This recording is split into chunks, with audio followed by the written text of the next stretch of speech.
ఆంధ్ర రాజధానిపై సరికొత్త వాదన వినిపిస్తోంది వైసీపీ.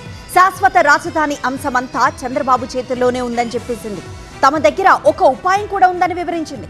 ఇంతకీ వైసీపీ ఏం చెప్పదలుచుకుంది? ఏపీకి 3 రాజధానులు ఉండాల్సిందే. పాలనా వికేంద్రీకరణ జరిగినప్పుడే రాష్ట్రమంతా సమగ్రంగా అభివృద్ధి చెందుతుంది అంటూ అధికారంలో ఉన్నప్పుడు వైసీపీ బల్లగుద్ది చెప్పింది.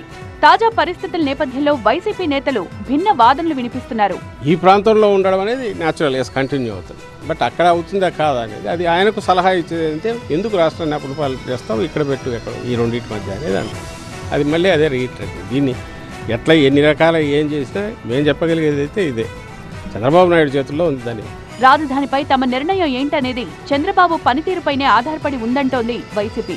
రాజధాని విషయంలో తమ సలహా పాటించాలంటోంది. ఇప్పుడు ఈయన చేస్తున్న అప్పులు ఇవి చూసి ఖర్చులు పెట్టడం ఇవి చూసిన తర్వాత మళ్ళీ అక్కడికి పోగలమా లేదా అనేది కూడా ఇప్పుడు తెలియదు. విజన్ చెప్పి 20 years తర్వాత పెట్టి ఇంకో 20-30 వేల ఎకరాలు ఇవి చేసుకుంటూ పోతే అది ఎప్పుడు పూర్తిగానే ఇదే అయినాక ఆ ఎండమావలు వెంబడి పడుకుంటూ పోవడము, ఆ సముద్రంలో దూకి ఇచ్చేయడం అనేది స్టేట్ పోవాలా లేదా అనేది ఆయన చేతిలో ఉంది. ఇక వైసీపీ కీలక నేత అంబటి రాంబాబు వాదన మరోలా ఉంది. 3 రాజధానులపై పార్టీలో ఇంకా చర్చ జరగలేదని అంటున్నారాయన. మేము 3 రాజధానులని చెప్పాము.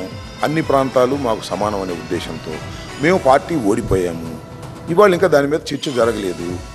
మేము 3 రాజధానికి కట్టుబడి ఉంటామా లేకపోతే ఒక రాజధాని కట్టుబడి ఉంటామా అనేది చర్చ జరగలేదు. చర్చ జరిగిందో నిర్ణయించుకుంటాం. ఏదో ఒక నగరం నుంచి పరిపాలించాలి గాని రాజధానిని నిర్మించడం ఏంటని అంబటి ప్రశ్నిస్తున్నారు.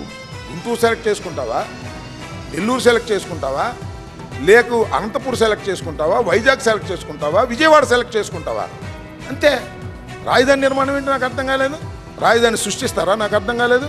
హైదరాబాద్ ఏమన్నా సృష్టించారా రాజధానిని? అమరావతి అంటే ఎక్కడ అమరావతి రాజధాని? ఎప్పటికైద్ది? తీసుకొచ్చి పెద్ద గుంటలో పెట్టాడు, నీళ్లు దోడాల్సి వస్తుంది రోజును. ఏతావాత వైసీపీ చెప్పేదేంటంటే రాజధానికి శాశ్వత పరిష్కారం చంద్రబాబు చేతుల్లోనే ఉందంటోంది. అప్పులతో అమరావతి వద్దు, ఖర్చు లేని రాజధాని ముద్దంటోంది.